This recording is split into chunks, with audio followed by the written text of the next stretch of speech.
You'll read something in a moment that feels familiar, almost like an echo from a dream you couldn't fully name, but stay with it, because we're about to shift the angle just enough that a deeper truth becomes visible. They tell you that manifestation rises from mindset alone.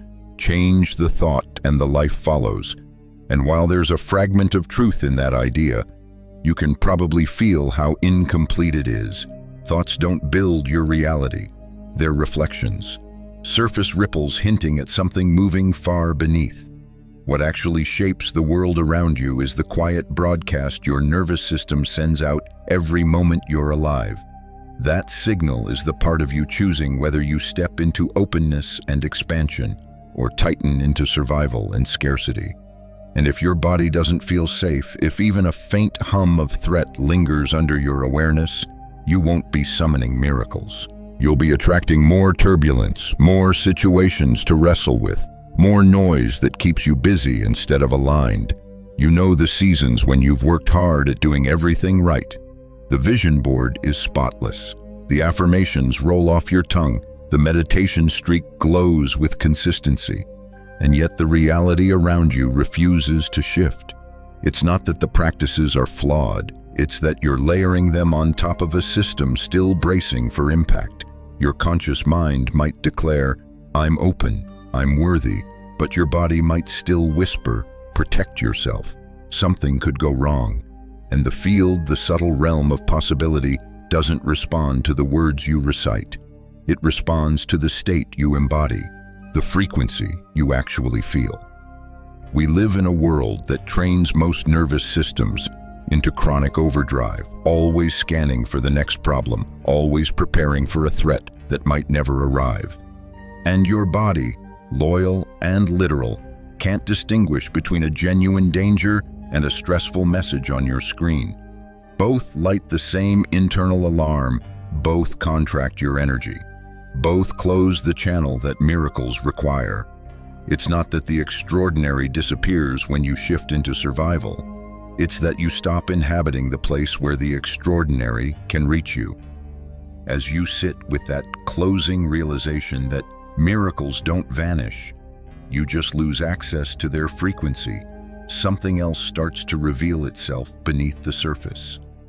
It's the quiet understanding that your nervous system isn't a bystander in the manifestation process. It's the engine, the transmitter, the core technology underneath every shift you've ever tried to create.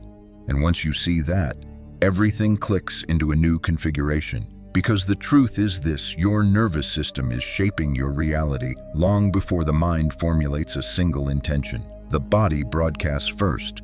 The world responds second. Let that sink in. When your system is grounded and open, you send out a resonance that says, "I'm available. I can hold what I'm calling in. I'm steady enough to receive." But when you're stuck in survival mode, even subtly, the broadcast shifts into something completely different. Something like, "I'm uncertain, I'm overwhelmed. I need to protect myself before I can expand." The field, sensitive to the tone of that frequency, mirrors it back with uncanny precision. And this is where many people feel confused, because mentally they believe they're aligned. Mentally they feel ready. Mentally they're repeating all the right words. But the field doesn't respond to mental declarations. It responds to energetic coherence. You may notice this pattern when you think back to times in your life where everything felt strangely resistant. You wanted growth, yet everything tightened. You wanted clarity, yet everything grew foggy. You wanted movement, yet every step felt like wading through mud. Often, that resistance wasn't coming from the universe. It was coming from a nervous system broadcasting static instead of signal. And here's where the physics becomes fascinating. Even if we explain it gently, metaphorically, without pretending we're describing a rigid formula, when the body is in survival mode, the energy collapses inward, attention narrows, perception shrinks. The system diverts resources toward protection rather than connection. From that state, the resonance you send into the field becomes inconsistent, fragmented, or distorted. Imagine trying to tune into a particular radio station while someone keeps twisting the dial. The message never comes through clearly. The reception keeps dropping. You lose parts of the transmission. You miss the guidance that would have helped you move forward. This is exactly what happens when you attempt to manifest from a dysregulated state. The intention may be noble, the desire may be authentic, but the underlying broadcast is shaky, and reality echoes the shakiness back. You might call in opportunities that almost open but don't. You might attract relationships that start beautifully but destabilize quickly. You might get flashes of abundance but struggle to sustain them. It's not a failure of manifestation. It's a mismatch of frequency. But here's the part that matters most. None of this is your fault. You weren't taught to listen to your body. You weren't taught to regulate. You weren't taught that your nervous system is a sacred instrument, one that shapes your experience far more than your thoughts ever will. And this is where the idea of alignment stops being abstract or mystical and becomes intensely practical. Alignment isn't about forcing yourself into positivity. It's not about pretending to feel safe.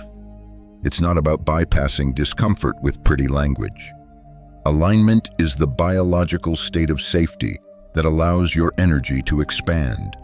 When your system trusts that it's not in danger, even subtly, something remarkable unfolds.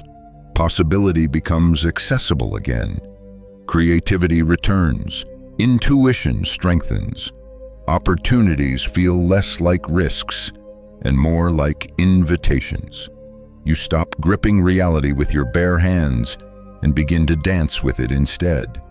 Consider the difference between speaking your intentions from a clenched jaw versus speaking them from softened breath. One communicates pressure, the other communicates readiness. Your nervous system knows the difference instantly. So does the field. When you step into coherence, not perfection, not a constant high, but genuine coherence, your entire broadcast reorganizes. And the physical world responds with its own reorganization. People shift, circumstances shift, timing shifts. Support shows up from unexpected angles. Because coherence doesn't just change how you feel, it changes what you're able to receive. And that's why nervous system work isn't a side practice. It's the foundation.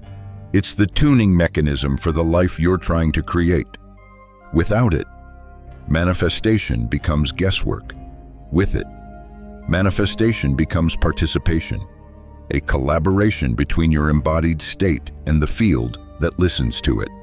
So as we move forward, keep this truth close. You don't manifest from thoughts alone. You manifest from the frequency your body is brave enough to hold. That last truth, that you manifest from the frequency your body is brave enough to hold, opens a doorway into the next layer of this work. Because once you understand that embodiment precedes intention, you begin to see how easily the nervous system gets pulled out of presence and into something far more deceptive, the simulated future your mind keeps constructing. Here's the part few people realize: the survival system doesn't wait for real danger. It anticipates it. It invents it. It rehearses it. And in that rehearsal, your body responds as if the imagined scenario is already unfolding. You've lived this more times than you can count, driving home and realizing you don't remember entire stretches of the road, standing in the shower while your mind spins half a dozen disaster scenarios, trying to sleep while replaying a conversation you had 3 days ago. Your body isn't in the moment. It's inside a hologram created by fear. And yet this hologram feels real, because survival programming is ancient, primal, and exquisitely efficient.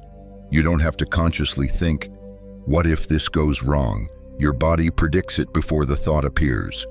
The brain fires warning signals, muscles tense, breath shortens, and suddenly you're living in a future that hasn't happened and may never arrive.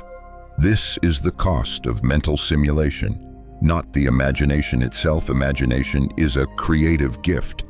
But the hijacking of that imagination by fear, when you drift into those loops, you're no longer manifesting possibilities. You're manifesting protection, you're manifesting vigilance, you're manifesting an identity built on preparing for impact. And the universe responding to vibration, rather than language, mirrors the vibration of preparation. The field doesn't interpret "I'm thinking ahead" as wisdom.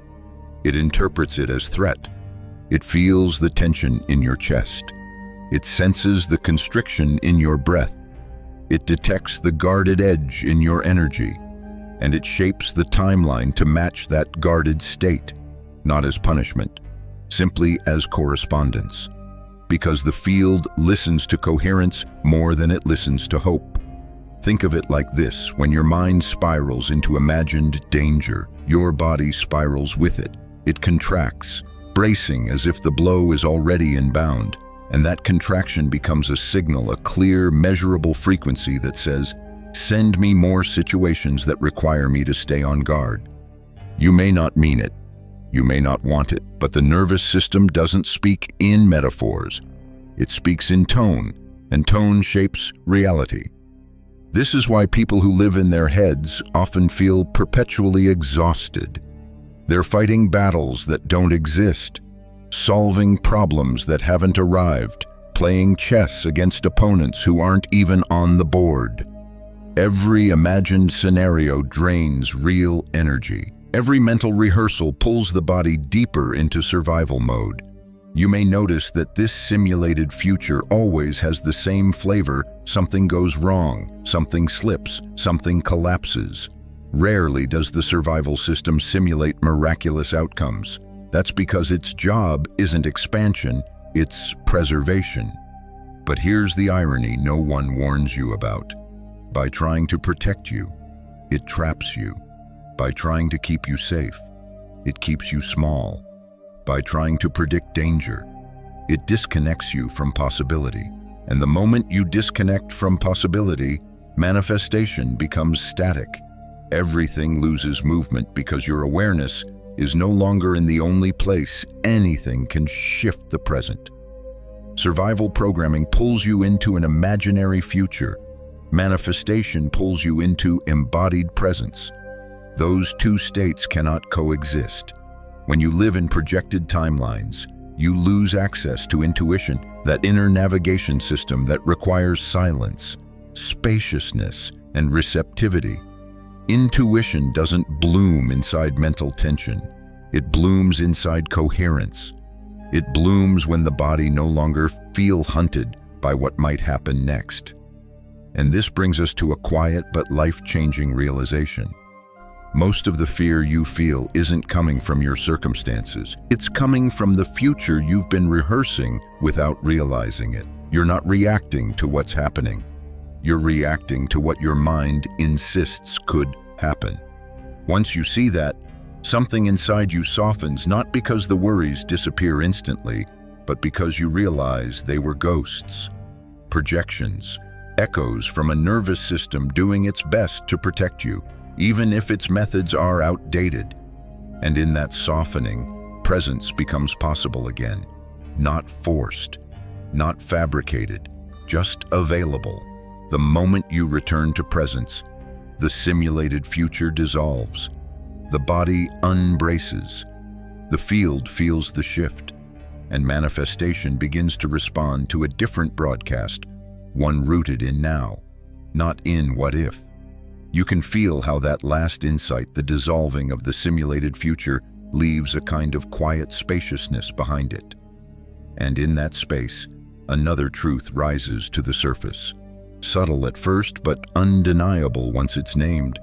Your nervous system isn't only reacting to imagined danger, it's also reacting to remembered danger, and even to danger it never personally lived through, but inherited.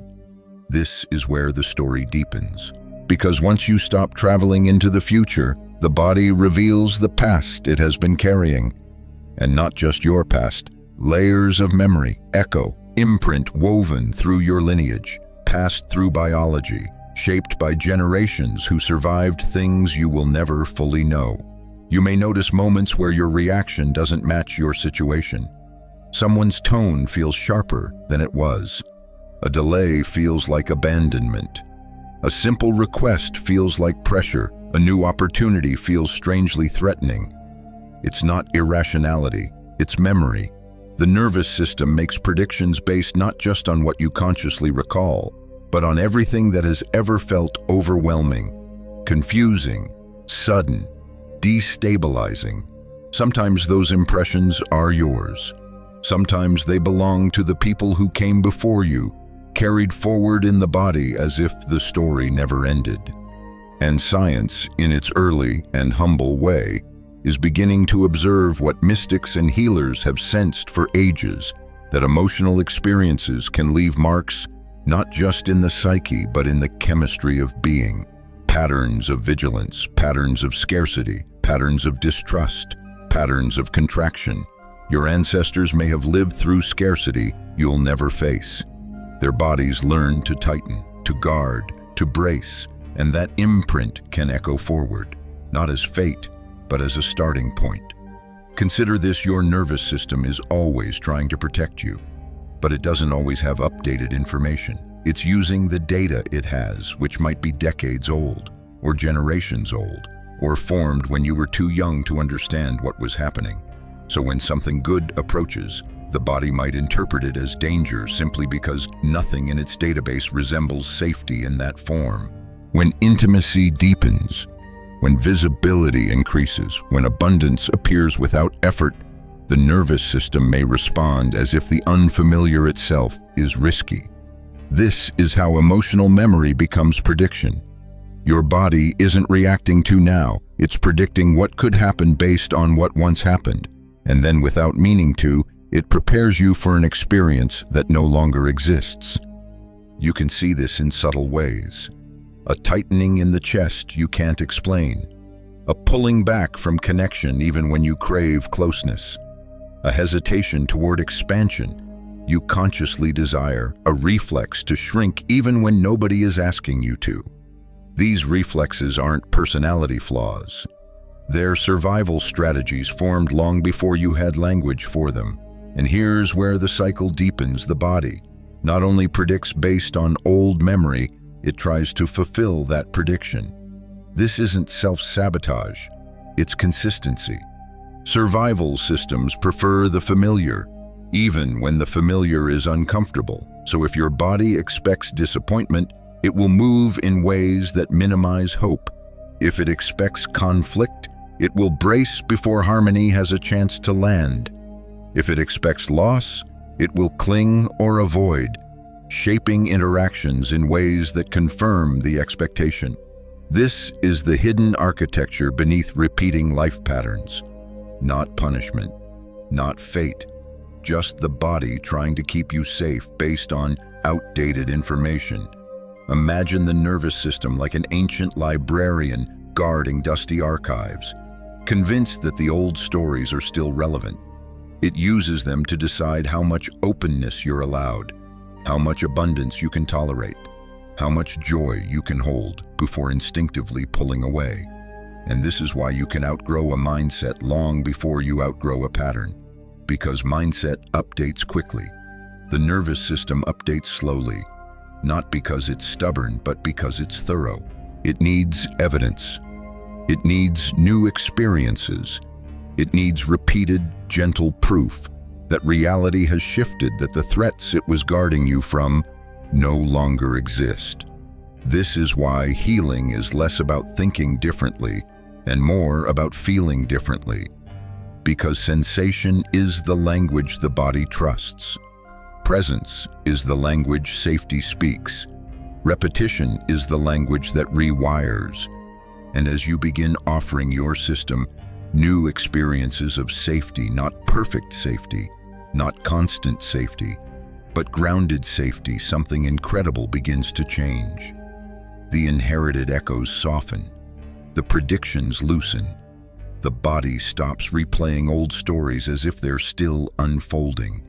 You start responding to life instead of reenacting the past. You start meeting the moment instead of bracing for an old one. You start feeling possibility where fear used to live. And in that shift, alignment becomes accessible again, not as a concept, but as a lived experience. Because when the weight of past and inherited memory stops steering the present, the field finally receives a new broadcast from you, one shaped not by what was, but by what's now possible. As that last layer settles, the recognition that your body might still be organizing your life around stories it never chose another pattern begins to surface. It's the pattern that keeps so many people stuck without ever realizing the trap they're in. Because once those inherited echoes start predicting your reality, your nervous system begins scanning the world for proof that its predictions are correct. And it always finds something. This is the hidden machinery of somatic confirmation bias, not the mental version you've read about, but the embodied version that operates beneath language, beneath logic, beneath willpower. The body looks for what feels familiar, not what's true. It searches for what matches its internal map, not what reflects your growth. And because it's trying to keep you safe, it filters experience through a lens shaped by past and inherited memory. This means you don't perceive reality as it is. You perceive it as your nervous system expects it to be. Start to notice the subtle ways this shows up. A neutral expression on someone's face becomes a sign of disapproval. A delayed response becomes evidence of rejection. An unexpected bill becomes proof that abundance isn't meant for you. A small mistake becomes confirmation that you're still not ready. Nothing dramatic needs to happen. The interpretation happens automatically, effortlessly, instantly. And the moment the body interprets something as threat adjacent, the survival system engages, muscles tighten, breath shortens, focus narrows, energy withdraws from possibility and reorients back toward protection. You're no longer interacting with the moment, you're interacting with the meaning the nervous system assigned to the moment.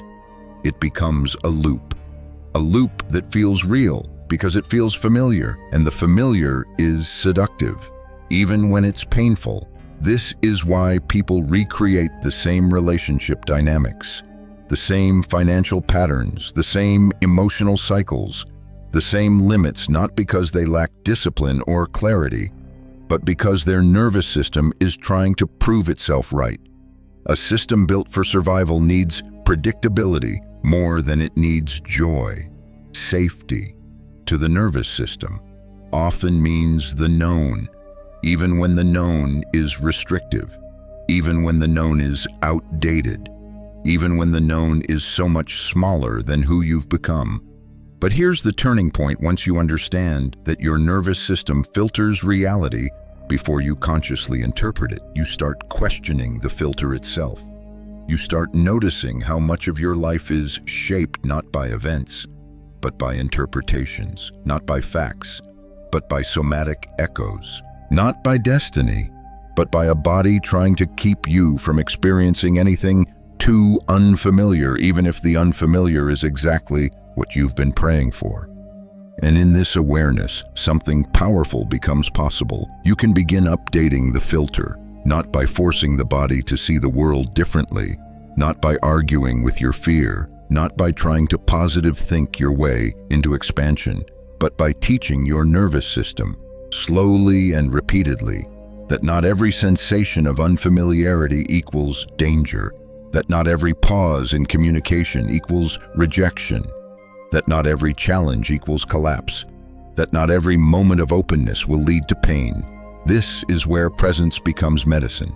When you pause long enough to question your automatic interpretations, your body receives new information. It learns that the cue it labeled as threat is actually neutral or even supportive. And when this happens repeatedly, the survival prediction begins to loosen its grip. Consider how different your life becomes when your body no longer defaults to bracing. Opportunities become visible again. People feel less intimidating. The world feels less sharp. Possibility feels less suspicious. Ease no longer feels like a trap. Because when the filter updates, the future updates with it. And here's the part that may surprise you. The universe isn't withholding anything. It's not waiting for you to prove yourself. It's not testing you. It's simply mirroring the signal you send. When the somatic filter shifts, what you're able to perceive and therefore receive shifts with it. This means the answer to why is nothing changing is often hidden in the body, not the mind. The field might be offering you 100 subtle openings, but if your system labels them as suspicious, unfamiliar, or unsafe, you won't recognize them as openings at all. You'll walk past the door that was meant for you because your body learned long ago that new doors might hurt. But once the filter changes, once the body begins to interpret life through the lens of safety rather than threat, something extraordinary happens. The same world looks different. The same moments feel different. The same possibilities, once invisible, begin to shimmer with clarity. Because for the first time, you're not seeing reality through old memory. You're seeing it through presence, through attunement, through openness. And from that place, manifestation stops feeling like a struggle and starts feeling like recognition, not chasing what you want, but noticing what's already reaching for you. The moment you begin seeing through that old filter, the one built from memory instead of truth, something even deeper begins to rise from within you. It's subtle at first, like a shift in temperature, like a breeze passing through a room you didn't realize was closed. And the shift is this: as soon as your nervous system loosens its grip on the past, it reveals another pattern it has been guarding, the pattern of rejecting the very things you've been asking for. Because here's the quiet paradox no one warns you about when your body has lived in survival for long enough. Goodness feels dangerous. It sounds strange until you feel it in your own chest. A compliment that should feel warm instead makes you tense. An easy opportunity feels untrustworthy. A moment of intimacy feels like a setup. Receiving feels like exposure, and you may not say it out loud, you may not even fully realize it, but deep inside, your system is whispering. This is too much, too fast, too unfamiliar. It's not rejecting the blessing. It's protecting you from the sensation of vulnerability that the blessing brings. The survival system doesn't distinguish between vulnerability that harms you and vulnerability that heals you. It just sees openness and thinks, unsafe. And so the very things you pray for, expansion, abundance, love, visibility, ease, become the things your body subtly resists. Not because you're unworthy, not because you're broken, but because receiving requires openness, and openness is the opposite of survival. Notice how this plays out in the smallest ways. Someone offers support, and you instinctively say, "I'm fine, I've got it." Someone expresses interest, and you downplay your feelings. Someone praises your work, and you shrink the moment. Life hands you spaciousness, and you fill it with busyness. A door opens, and you hesitate at the threshold. Why? Because receiving asks you to soften, and softening feels like letting go of control. And letting go of control feels like danger to a system trained to stay alert. This is why many people chase manifestation but can't hold it. They attract glimpses of what they desire, but the somatic threshold is too low to sustain it.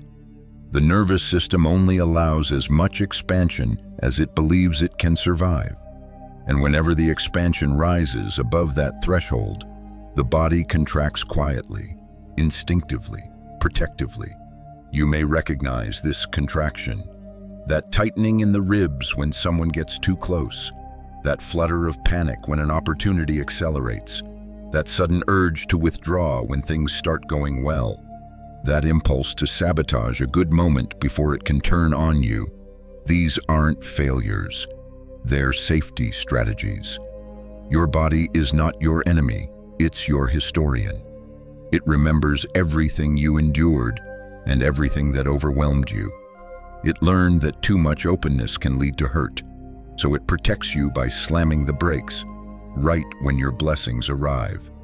And here's the part that stings a little, but frees you once you see it. Your life isn't limited by what you want. It's limited by what your body feels safe receiving. People don't manifest small because they think small. They manifest small because their nervous system only feels safe with what's familiar. This is why someone can hold a vision of abundance in their mind, yet live in scarcity in their body. Why someone can affirm love daily, yet stiffen the moment affection reaches them.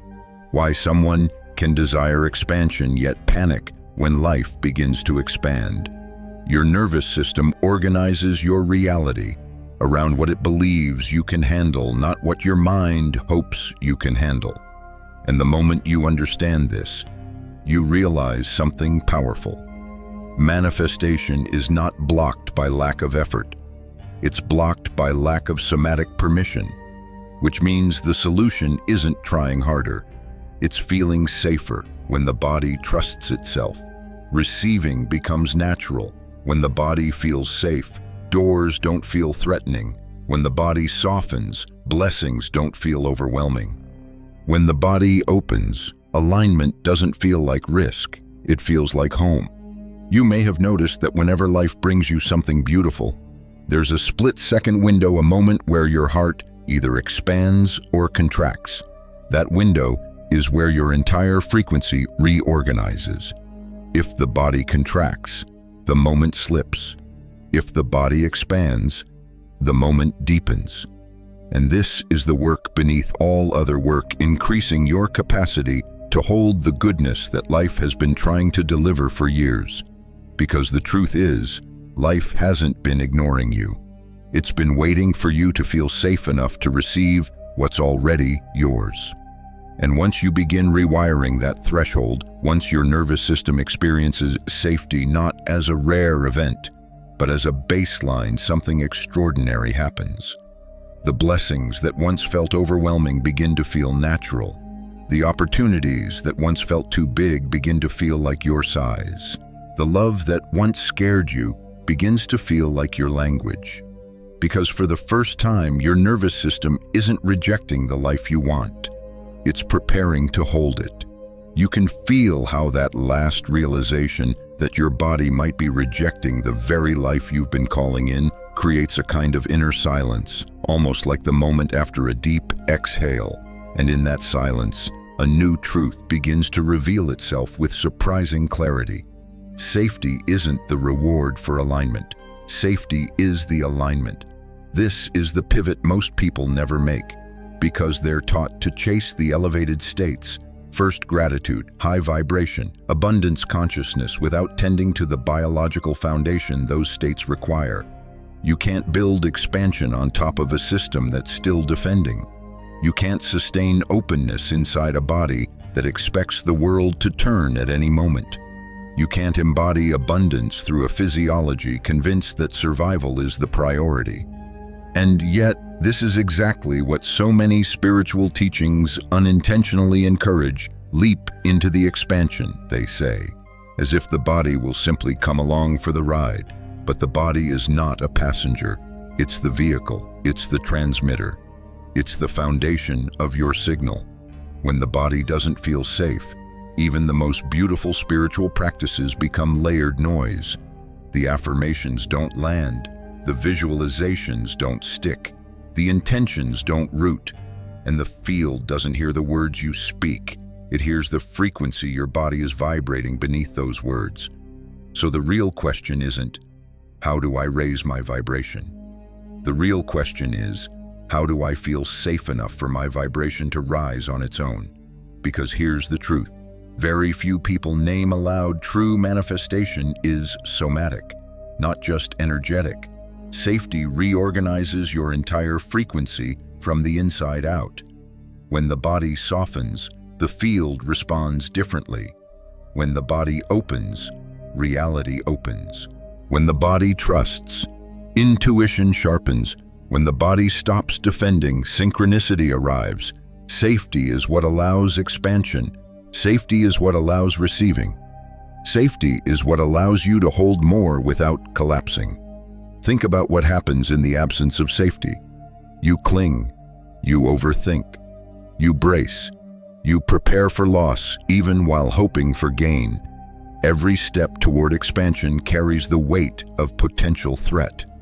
The system tries to evolve and survive simultaneously, and that's an impossible equation. You cannot be in defense and receptivity at the same time. You cannot expand while contracting. You cannot invite miracles while bracing for impact. But when safety enters the system, everything recalibrates. Breath deepens, awareness widens, the inner static quiets. Your field grows more coherent not because you forced it, but because nothing is interrupting it anymore. And that coherence is what the universe responds to. You've felt versions of this in your own life, moments where clarity arrives out of nowhere, where timing works effortlessly, where something you once struggled to find suddenly falls into place without effort. Those moments didn't come from trying harder. They came from a temporary state of somatic ease. Your body opened, even if by accident. Your field cleared, even if just for a moment. And reality flowed through that opening. This is why safety is the secret ingredient underneath every manifestation practice. Because without safety, alignment becomes performance. With safety, alignment becomes natural. But let's slow this down further, because safety isn't a concept, it's a sensation. Safety is felt in the weight of your exhale, in the softness behind your sternum, in the grounding of your feet, in the quieting of your mind when your system finally believes, I don't need to fight right now. You can't convince your body into safety with logic. You can only invite it into safety through presence. And presence is the gateway that shifts everything. Presence is where the nervous system stops predicting and starts listening. Presence is where intuition begins speaking again. Presence is where your energy coheres into a steady broadcast the field can actually register. When your body feels safe, your consciousness returns home. And when consciousness returns home, your manifestation bandwidth widens. You start making decisions without panic. You take action without fear. You move toward opportunities without bracing for what could go wrong. You trust your internal signals because they're no longer distorted by survival static. Safety is the foundation that makes intuition trustworthy again, not because the world becomes predictable, but because you become coherent. And as your coherence stabilizes, you start to experience something profound. Reality doesn't just respond to your energy, it reorganizes around it. Situations that once triggered you lose their charge. People who once drained you fall away. Opportunities that once felt distant begin circling closer. Life stops feeling adversarial. You stop feeling hunted by time because the universe doesn't need you to be perfect. It needs you to be present. And presence is impossible without safety. This is why regulation isn't optional. It's the hinge, the bridge, the tuning mechanism. When you regulate, you step into the version of yourself capable of receiving what your mind has been trying to call in for years.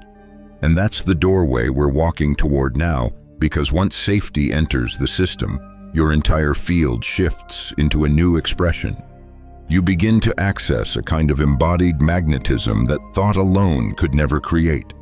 You can feel how the recognition of safety as alignment changes the atmosphere inside you, as if your inner architecture subtly rearranges itself. And from that rearrangement, something new starts to rise, the realization that when your nervous system is regulated, you don't just feel different, you broadcast differently. And that broadcast changes how the world interacts with you in ways that are both subtle and profound. Because a regulated nervous system isn't passive, it's magnetic. Not in the superficial sense, not in the think positive and glow kind of way, but in the literal, somatic way. A tuning fork hums with clarity and influences everything vibrating near it. When you're regulated, your presence shifts before you ever speak a word. The field around you becomes coherent. Your energy stops scattering. Your awareness widens. You stop leaking attention into imagined futures or past wounds. You inhabit yourself fully, and people feel that immediately, even if they can't explain why. Think about the last time you met someone who felt grounded. Their voice didn't rush. Their eyes didn't dart. Their energy didn't demand anything. They weren't performing, proving, or predicting. They were present, and something in your body softened just by being near them. That's not charisma. That's regulation. And here's where it gets fascinating: when your nervous system rests in coherence, every interaction becomes an extension of that state. You don't have to try to make opportunities flow. You don't have to force synchronicities. You don't have to overthink decisions. Your presence becomes a signal the field can read clearly, and the field responds to clarity like metal responds to a magnet. Let's explore this more deeply. A dysregulated system enters a room scanning for danger. A regulated system enters a room attuned to possibility. A dysregulated system braces for misunderstanding. A regulated system invites connection. A dysregulated system performs. A regulated system expresses. A dysregulated system worries about messing up. A regulated system trusts its timing. And because your physiology shapes your interpretation of reality, the world mirrors the state you bring into it. When you're braced, people unconsciously mirror that tension. Conversations become more guarded. Opportunities feel constrained. Interactions feel effortful. But when you're open, grounded, steady, people relax into your presence. They become more generous, more receptive, more collaborative. You become easier to help. You become easier to trust. You become easier to say yes to. This isn't manipulation, it's resonance. Let's make it even more concrete. Imagine two people walking into an opportunity: a job interview, a pitch meeting, a new relationship, a collaboration. Both are intelligent, capable, and sincere, but one carries subtle somatic tension, shoulders slightly raised, breath slightly shallow, mind slightly scattered. Their nervous system whispers, "I hope this goes well. I need this to go well. I'm not sure I'm safe if this falls through." Even if they speak beautifully, their underlying frequency broadcasts urgency, and urgency constricts the field. Now imagine the other person. They enter with a different tone in their body. Their breath is steady. Their awareness is spacious. Their presence isn't desperate, it's receptive. They're not clinging to an outcome. They're not defending themselves from imagined disappointment. Their nervous system says, "Whatever happens here, I can hold it. I'm already whole." That frequency doesn't pull, it invites. It doesn't grasp, it allows. It doesn't prove, it expresses. People feel this difference in seconds. One person feels like weight, the other feels like possibility, and possibility is magnetic. This is why manifestation becomes easier when your nervous system is regulated, not because the universe suddenly favors you, but because you're no longer communicating mixed signals. You stop saying, "I want this," while your body whispers, "I'm not ready." You stop attracting situations that mirror your fear loops because your system is no longer broadcasting threat. A regulated nervous system sends a clean message: "I can hold what I'm asking for," and the field responds with clarity. But magnetism isn't only about opportunity, it also changes your relationships. When your system is grounded, you stop interpreting everything through the lens of danger. You stop assuming people are judging, rejecting, or abandoning you. You stop reading into pauses, silences, or small fluctuations in tone. Your presence gives others permission to soften. Conflict becomes manageable instead of catastrophic. Intimacy becomes nourishing instead of overwhelming. People trust what they feel in your energy long before they trust what they hear in your words. And when your presence carries coherence, you become someone others naturally gravitate toward, not because you're flawless, but because it feels safe to be themselves around you. Creativity also shifts. Ideas flow without the chokehold of perfectionism. Inspiration arrives without force. Action becomes intuitive instead of anxiety-driven. You stop wasting energy on anticipating disaster and start using that energy to create. Decision-making transforms too. You no longer analyze from fear. You sense from alignment. Your system knows what yes feels like. Your system knows what no feels like. Your system stops confusing familiarity with safety. And because you're no longer reacting, you're responding. Your path unfolds with a kind of effortless clarity that once felt out of reach. This is the essence of embodied magnetism. Not magic, not performance, not mindset alone. Regulated presence, a state where your body becomes the signal, your field becomes the transmission, and your life begins to reorganize around the coherence you've finally learned to hold. You can feel how that embodied magnetism, that coherence you've finally learned to hold, creates a kind of inner spaciousness, almost like the air around you has shifted texture. And in that spaciousness, a new question emerges with almost gravitational pull. How do I stabilize this? How do I turn this from a moment into a baseline? Because magnetism isn't a one-time event. It's a practiced frequency, a cultivated state, a trained nervous system. And this is where we move from theory into embodiment, not through force, not through spiritual performance, not through the pressure to stay high vibe, but through a gentle, repeatable practice that works with the body instead of against it. A practice that rewires identity, not just behavior. A practice that shifts the baseline, not just the moment. A practice that teaches your nervous system a new truth. It is safe to be open here. This is the deeper essence beneath the 3-breath repatterning technique you were introduced to earlier. But now, instead of seeing it as a relaxation exercise, you'll begin to understand it as a mechanism for identity shift, a way of changing who you are at the level the universe listens to most closely.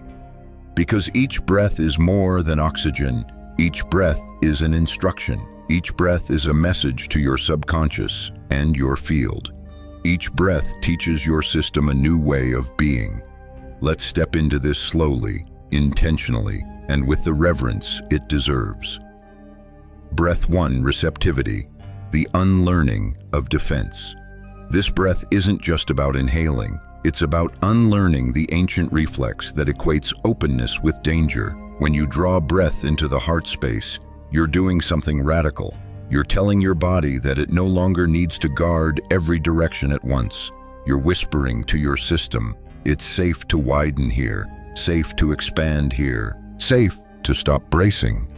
This first breath rewires the identity of the one who must stay tight to stay safe. And as you exhale and imagine your field expanding outward, something subtle but profound happens. You experience yourself not as a closed system, but as a permeable one, a being capable of allowing life to reach you. That somatic experience is the first crack in the old identity, the one built from scarcity, vigilance, and contraction. Because identity isn't changed by thought, identity is changed by sensation. And this breath introduces your system to the sensation of openness without collapse. Repeat it often enough, it becomes your new normal. Breath 2, release the unlearning of carrying everything. Most people think they're tired because of what's happening in their lives. But exhaustion comes from what the nervous system refuses to let go of. Old stories, old emotions, old roles, memories you've outgrown, fears that never belonged to you. Tension that once protected you but now only weighs you down. The second breath creates a somatic pathway out of that burden. When you inhale into the heart and exhale downward, letting the weight sink through your body into the earth, you are telling your system something it has long forgotten. You don't have to carry this anymore. And the more your body practices letting go without losing itself, the more it begins to rewrite a core identity imprint, the one that believes survival requires holding everything together at all times. This is the unlearning of self-sacrifice, the unlearning of hyper-responsibility, the unlearning of emotional hoarding, because you manifest not from what you carry, but from what you allow to flow. A regulated nervous system flows. A dysregulated one clings. This breath teaches the art of release, not dramatic, not performative, but steady and cellular. Breath 3, embodied presence, the unlearning of time travel. If the first breath opens the system and the second breath lightens it, the third breath anchors it, right here, right now, in the only moment miracles can reach you. This breath isn't just calming, it's identity shifting. Each time you inhale and exhale with the quiet truth, right here, right now, I am safe. You interrupt the nervous system's ancient urge to flee into the past or the future. You reclaim your awareness from timelines that don't exist. You call your energy back from versions of yourself who were still bracing. This breath builds the identity of someone who lives in presence rather than prediction, because the universe doesn't respond to who you were. It doesn't respond to who you fear you might become. It responds to who you are in this breath. Presence is the vibration of trust. Trust is the vibration of coherence. Coherence is the vibration the field mirrors back. The 3 breaths as identity work. When practiced consistently, this protocol doesn't just soothe you for a moment, it shifts the template your nervous system uses to define you. You become the one who opens, the one who releases, the one who returns to presence, the one whose energy communicates calm instead of chaos, the one whose field feels like truth, not tension. You become a different signal, and life reorganizes around that signal, not instantly, but inevitably, because identity is the deepest frequency of all. When who you are changes, what you attract cannot remain the same. This is the quiet power of the 3 breaths. They don't just regulate your system, they rewrite the embodied self you bring to the world. You can feel how those 3 breaths, that opening, that releasing, that returning, begin to sculpt a new version of you from the inside out. And as that version stabilizes, something extraordinary starts happening around you, almost quietly at first. Then unmistakably, life begins to reorganize itself to match your new baseline. Not because you're forcing anything, not because you're hustling for alignment, but because coherence radiates outward, and reality responds to coherence like a tuning fork answering its match. And this is where many people get shaken, because the reorganization doesn't always look like immediate blessings. Sometimes it looks like dismantling. Sometimes it looks like clarity that feels uncomfortable. Sometimes it looks like life removing what your nervous system once tolerated, but that your new frequency can no longer hold. Because when your baseline shifts, your tolerance for misalignment drops. What was once survivable becomes intolerable. What you once endured without question becomes impossible to ignore. What once felt normal begins to feel heavy, tight, or false. And at first, that can feel like regression. But it's not regression, it's calibration. Your system is no longer willing to contract itself to fit an environment built for your old self. Your energy won't shrink just to keep familiar dynamics intact. Your intuition stops whispering and starts making itself unmistakably clear. This is the moment where relationships shift, where stagnant jobs become unavoidably wrong, where old habits lose their gravitational pull, where excuses stop making sense, where the almost okay becomes undeniably misaligned. You're not falling apart, you're outgrowing the life that was built around your dysregulated state. And this is the part most people never prepare for when you return to coherence. The world around you has to either rise with you or fall away from you. Not as punishment, but as resonance. Because coherence cannot coexist with patterns built from fear. Presence cannot coexist with dynamics built from survival. Safety cannot coexist with relationships built on tension. Your nervous system begins sending out a different signal, and everything in your field responds with one of two reactions: expansion or exit. And yes, it can feel destabilizing at first, like your life is shifting beneath your feet, like the ground is rearranging itself without your permission, like everything is in motion all at once. But beneath that motion is something steady, a new frequency emerging. A frequency that no longer leaks energy into vigilance. A frequency that no longer tolerates emotional scarcity. A frequency that no longer builds connection through contraction. A frequency that no longer identifies with the version of you who had to brace to survive. You begin acting differently without trying to. Your boundaries shift without effort. Your choices become clearer without debate. Your intuition becomes louder without strain. Your presence becomes firmer without force. Opportunities that once overwhelmed you now feel aligned. Conversations you used to avoid now flow with ease. Support you once rejected becomes natural to receive. Coincidences increase not because the universe changed, but because you're finally able to see what was always trying to reach you. Synchronicity thrives in coherence. Incoherence repels it. And here's where the reorganization becomes truly miraculous, and life stops feeling like a series of problems to solve and starts feeling like a series of signals to follow. You begin moving with the current instead of against it. You begin trusting timing instead of fearing delay. You begin navigating from intuition instead of strategy. This isn't magical thinking. It's nervous system physiology expressed through energy. A regulated body interprets reality accurately. An unregulated body interprets reality through distortion.